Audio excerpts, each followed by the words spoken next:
Hello बच्चों, कैसे हैं आप? आशा है ठीक होंगे। तो चलिए शुरू करते हैं आज के टॉपिक को, जिसका शीर्षक है विसर्ग संधि। इससे पहले की जो वीडियो थी उसमें हमने जाना था कि संधि किसे कहते हैं, कितने प्रकार की होती है। फिर स्वर संधि पढ़ी थी हमने, उसके बाद व्यंजन संधि पढ़ी थी। आज हम इसी कड़ी में विसर्ग संधि को विस्तार से जानेंगे, जिसके अंतर्गत उसकी परिभाषा को जानेंगे और क्या उसकी पहचान है, क्या उसके नियम हैं, कौन कौन से शब्द इम्पोर्टेंट हैं, सब बातों को जानेंगे। तो चलिए बगैर देरी किए शुरू करते हैं। बात करते हैं सबसे पहले परिभाषा की कि विसर्ग संधि की परिभाषा क्या होगी। क्योंकि सबसे पहले तो हमें परिभाषा ही पता होनी चाहिए बच्चों। जब भी कोई हम तैयारी करते हैं तो सबसे पहले हमें उसके डेफिनेशन ही पता होनी चाहिए। तो विसर्ग संधि में परिभाषा क्या होगी उसकी? विसर्ग के बाद स्वर या व्यंजन आने से विसर्ग में जो परिवर्तन होता है उसे विसर्ग संधि कहते हैं। विसर्ग किसको कहते हैं? ये जो दो बिंदु हैं इनको बच्चों विसर्ग कहा जाता है और इनका उच्चारण है की तरह होता है। और ये क्योंकि संस्कृत से लिया हुआ वर्ण है तो क्या कहा गया है कि विसर्ग के बाद स्वर आ जाए या फिर व्यंजन आ जाए, उन दोनों में से किसी एक के आने से इस विसर्ग में जो परिवर्तन हो जाता है उसी को ही हम विसर्ग संधि कहते हैं। उसके कुछ नियम हैं, वो कौन कौन से हैं चलिए देखते हैं। सबसे पहला नियम क्या है कि विसर्ग का श और स में परिवर्तन हो जाता है। ये जो विसर्ग है ये परिवर्तित हो जाता है। कभी तो ये सलगम वाले श में बदल जाता है, कभी षटकोण वाले श में, और कभी सड़क वाले श में बदल जाता है। कब बदल जाता है? जब विसर्ग के बाद वाला कोई शब्द छ से शुरू होता है तो वह सलगम वाले श में बदल जाता है। अगर वह शब्द ट या ठ से शुरू होता है तो षटकोण वाले श में, और त या थ से शुरू होता है तो वो सड़क वाले श में बदल जाता है। इसको उदाहरण से समझते हैं। क्या कहा गया है पहले नियम में कि यदि विसर्ग के बाद कोई शब्द च से शुरू होता है या फिर छ से शुरू होता है तो वो किस में बदल जाता है? वो शलगम वाले श में बदल जाता है। ठीक है। और दूसरी बात क्या कही गई है कि विसर्ग के बाद यदि कोई शब्द ट या ठ से शुरू होता है तो वो षटकोण वाले श में बदल जाता है। तीसरा क्या कहा गया है कि विसर्ग के बाद यदि कोई शब्द त या थ से शुरू होता है तो वह किस में बदल जाता है? वो सड़क वाले श में बदल जाता है। तो आप देख सकते हैं इसको ध्यान से कि निह जमा च क्या हो जाएगा? निश्चय। अब यहाँ पे आप देख सकते हैं कि नी के बाद विसर्ग है और उसके बाद च है। तो यहाँ पे तो च का तो च समझ में आ रहा है, नी का नी समझ में आ रहा है, लेकिन ये श कहाँ से आया? ये श आया विसर्ग को रिप्लेस किया गया है, यानी कि विसर्ग को परिवर्तित कर दिया किसमें? शलगम वाले श में। क्योंकि यहाँ पे ये आधा वर्ण है तो यहाँ पे भी इसको आधे वर्ण के रूप में ही लिखा गया है। ठीक है। इसी प्रकार से निह जमा चल क्या बन जाएगा? निश्चल। यहाँ पे भी स नहीं है कहीं भी, इधर भी क्या हुआ? परिवर्तन। इस विसर्ग को हमने शलगम वाले श में बदल दिया है। उसी प्रकार से देखिए धनुष जमा टंकार क्या हो जाएगा? धनुष टंकार। अब यहाँ पे षटकोण वाला स कहीं भी नहीं है, न इस शब्द में है न इस शब्द में है।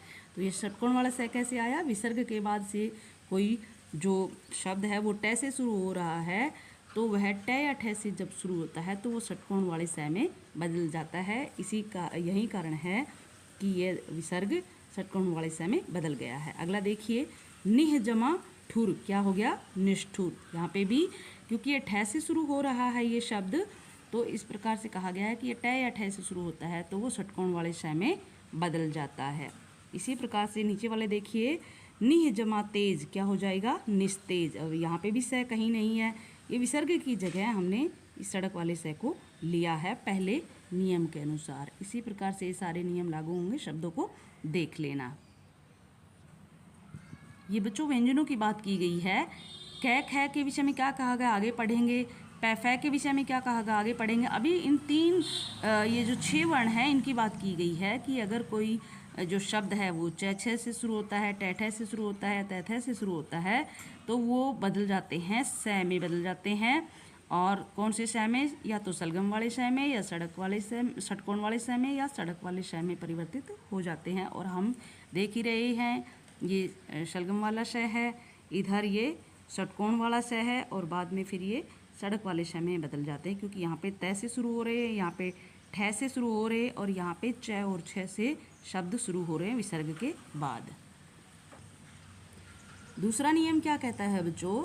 दूसरा नियम कहता है कि विसर्ग में कभी कभी कोई परिवर्तन नहीं होता। ये सब पे लागू नहीं होता, लेकिन कभी कभी ऐसा भी होता है कि विसर्ग में कोई परिवर्तन नहीं होता। कब नहीं होता?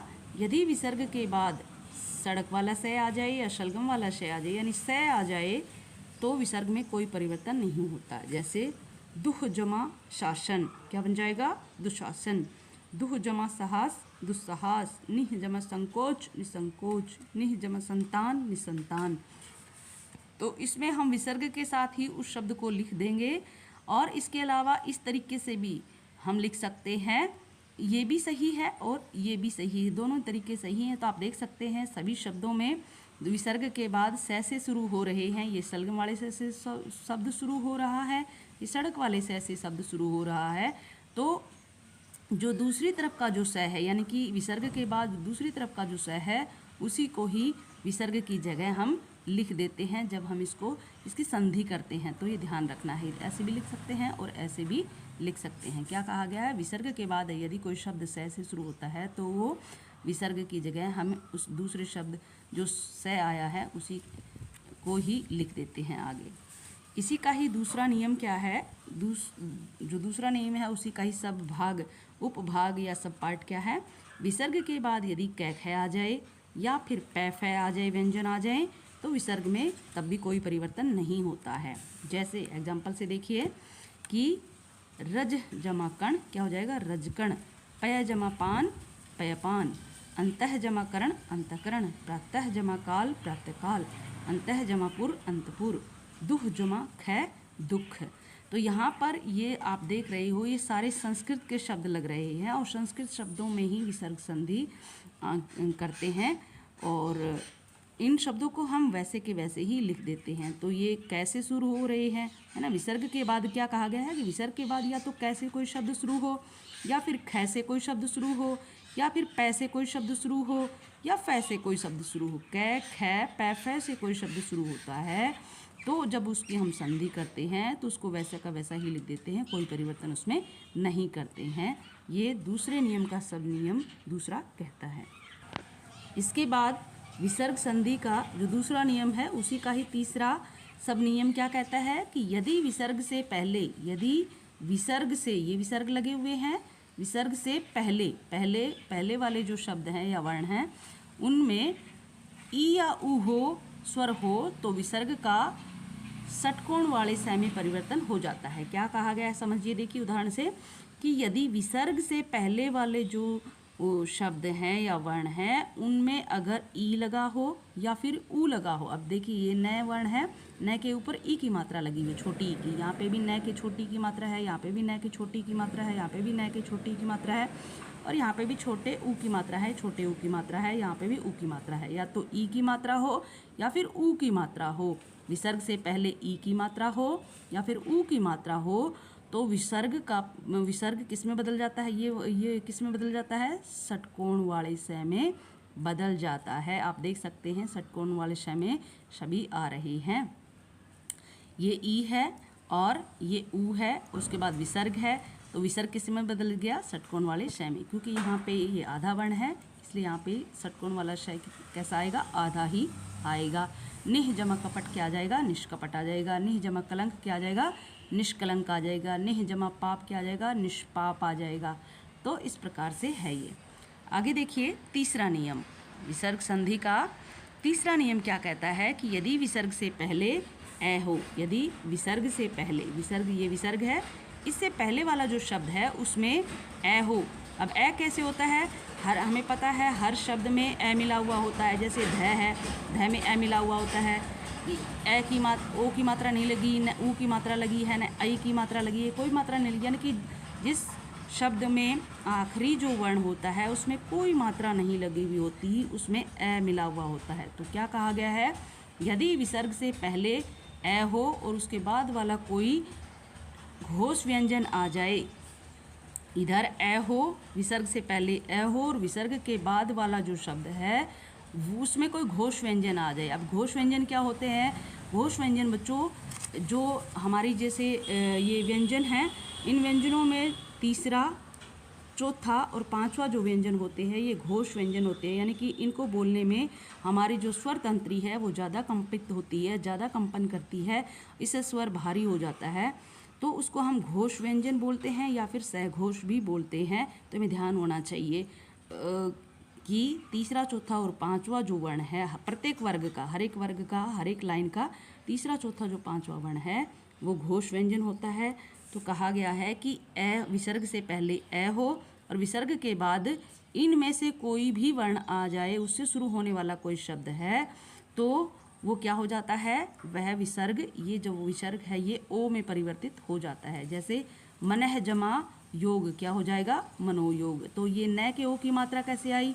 कि विसर्ग से पहले ए है और उसके बाद ये ऐसे शुरू हो रहा है, तो यह पे कहाँ पे है? ये देखिए, ये तो घोष जो व्यंजन है उनमें ये तो होते ही होते हैं, उसके अलावा ये रेलवे जो है वो भी इसके अंतर्गत आते हैं, यानी कि ये वाले जो शब्द हैं ये या तो घोष व्यंजनों से शुरू हो, ये भी घोष के अंतर्गत ही आते हैं, या तो ये व्यंजन हो या फिर ये रेलवे हो, उनसे शुरू होने वाले शब्द हैं, तो वहाँ पर भी वे ओ में बदल जाता है, विसर्ग ओ में बदल जाता है। तो इसी कारण से यहाँ पे मनः जमा योग क्या हो जाएगा? मनोयोग बन जाएगा। इसी प्रकार से मनः जमा जय क्या बन जाएगा? मनोज बन जाएगा। ये बच्चों इंपॉर्टेंट शब्द है, कई बार बोर्ड परीक्षा में भी पूछते हैं, कॉम्पिटिटिव एग्जाम में पूछते हैं। तो मनः जमा जय, अब ये ओ की मात्रा कहाँ से लगी? विसर्ग से पहले ए है और विसर्ग के बाद जय है, तो इस कारण से यहाँ पर ये ओ की मात्रा लगी हुई है। आगे देखिए, इसी प्रकार से यश जमा दा, ठीक है, तो यश जमा दा क्या बन जाएगा? यशोदा। अब यहाँ पे ओ की मात्रा कैसे लगी? यहाँ पे यश है, फिर उसके बाद विसर्ग है और फिर द है। द कहाँ पे है? देखिए आप, ये घोष व्यंजनों में द कहाँ पे है? ये द है, द ध न, ठीक है, तो ये घोष व्यंजन आ गया, उससे शुरू हो रहा है ये। तो यहाँ से यशोदा शब्द भी इम्पोर्टेंट है बच्चों, और ये भी बोर्ड में बहुत बार पूछता है, कॉम्पिटिटिव एग्जाम में भी बहुत बार पूछा जाता है। तो शब्दों का थोड़ा ध्यान रखना, मैंने इधर बता रखा है कि कौन सा वर्ण किस में परिवर्तित हो रहा है, तो थोड़ा ध्यान दे लेना, समझ लेना। इसके बाद बच्चों चौथा नियम, कुल 5 नियम है विसर्ग संधि में, जिसके अंतर्गत हम चौथा नियम पढ़ रहे थे।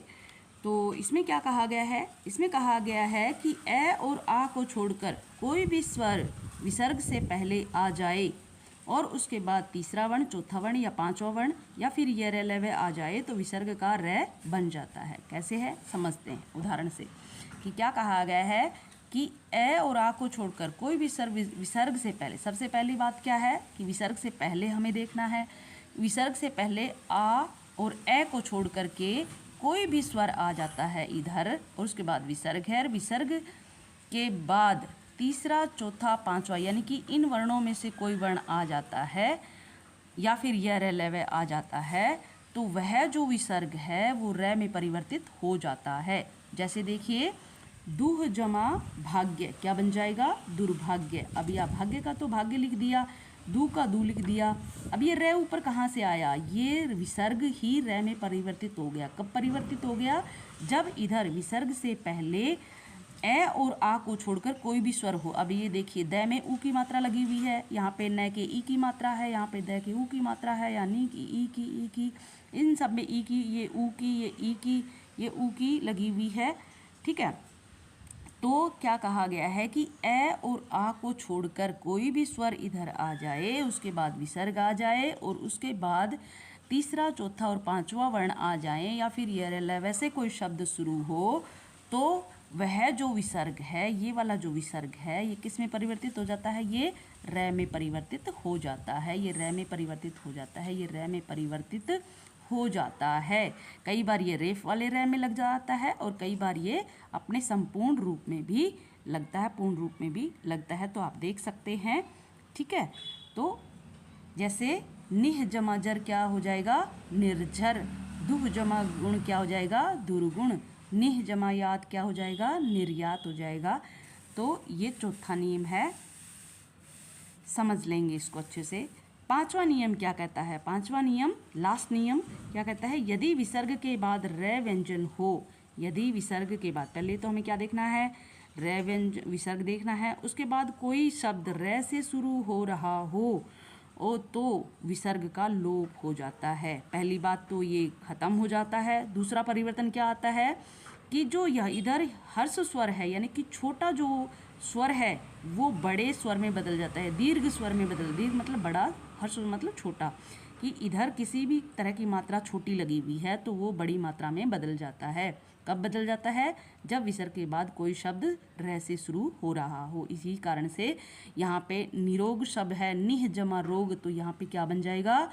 निरोग। ये न की बड़ी की मात्रा लग गई और ये जो विसर्ग है ये हट गया है। क्यों हट गया है? नियम 5 के तहत कि विसर्ग के बाद यदि कोई शब्द रै से शुरू होता है तो विसर्ग का लोप हो जाता है, यानी विसर्ग खत्म हो जाता है और उससे पहले का जो वर्ण होता है उसमें जो छोटी मात्रा लगी हुई है वो बड़ी मात्रा में परिवर्तित हो जाती है। इसी कारण से निह जमा रस क्या हो जाएगा? नीरस। बड़ी न के बड़ी की मात्रा लग जाएगी। निह जमा रज क्या हो जाएगा? नीरज हो जाएगा। निह जमा रव क्या हो जाएगा? नीरव हो जाएगा। ये किस तरह से परिवर्तित हो रहे हैं मैंने आपको करके बताया हुआ है, इसको देख लेना। इसके अलावा बच्चों कुछ शब्दों में विसर्ग का स भी बन जाता है। ये कुछ अपवाद स्वरूप कुछ शब्द हैं, हमें इनका भी पता होना चाहिए। जैसे नमः जमाकार क्या बन जाएगा? नमस्कार। पुरह जमाकार बन जाएगा पुरस्कार और भा जमाकर क्या बन जाएगा? भास्कर। तो यहाँ पे जो विसर्ग है वो किस में परिवर्तित हो रहा है? वो सड़क वाले स में परिवर्तित हो रहा है। तो ये थे कुछ एक नियम विसर्ग संधि के, जिसके अंतर्गत हमने शब्दों को पढ़ा। वीडियो को पॉज करके देख लेना अच्छे से और इन नियमों को पढ़ लेना, अच्छे से समझ में आ जाएंगे। जब नियम याद होंगे तो हम संधि को आसानी से कर सकते हैं। जैसे पहला नियम विसर्ग का स में परिवर्तन हो जाता है। दूसरा नियम कहता है कि यदि स और श आ जाए तो विसर्ग में कोई परिवर्तन नहीं होता। यदि क ख या प फ आ जाए तो भी कोई परिवर्तन नहीं होता। यदि विसर्ग से पहले ई या ऊ आ जाए तो विसर्ग षटकोण वाले स में परिवर्तित हो जाता है। तीसरा नियम ये कहता है कि यदि विसर्ग से पहले अ हो और विसर्ग के बाद कोई घोष व्यंजन आ जाए या फिर य ल व आ जाए तो वह विसर्ग ओ में बदल जाता है। चौथा नियम क्या कहता है कि यदि विसर्ग से पहले अ और आ को छोड़कर कोई भी स्वर आ जाए और विसर्ग के बाद तीसरा, चौथा और पांचवा वर्ण आ जाए या फिर ये रे आ जाए तो वह विसर्ग रै में परिवर्तित हो जाता है। जैसे एग्जाम्पल हमने देखा था। पांचवा नियम क्या कहता है कि यदि विसर्ग के बाद रै व्यंजन हो तो विसर्ग का लोप हो जाता है और उससे पहले का जो हस्र स्वर है वो दीर्घ में परिवर्तित हो जाता है। तो ये थी विसर्ग संधि, इसके कुछ नियम। आशा है आपको समझ में आए होंगे। अगर समझ में नहीं आए हों तो वीडियो को एक दो बार और देख लेना और समझ लेना। बिल्कुल सरल शब्दों में मैंने आसान से आसान भाषा में समझाने की कोशिश की है, तो समझ में आ जाएंगे, कुछ भी मुश्किल नहीं है। तो आज के लिए इतना ही, मिलते हैं किसी नए टॉपिक के साथ, तब तक जय हिंद।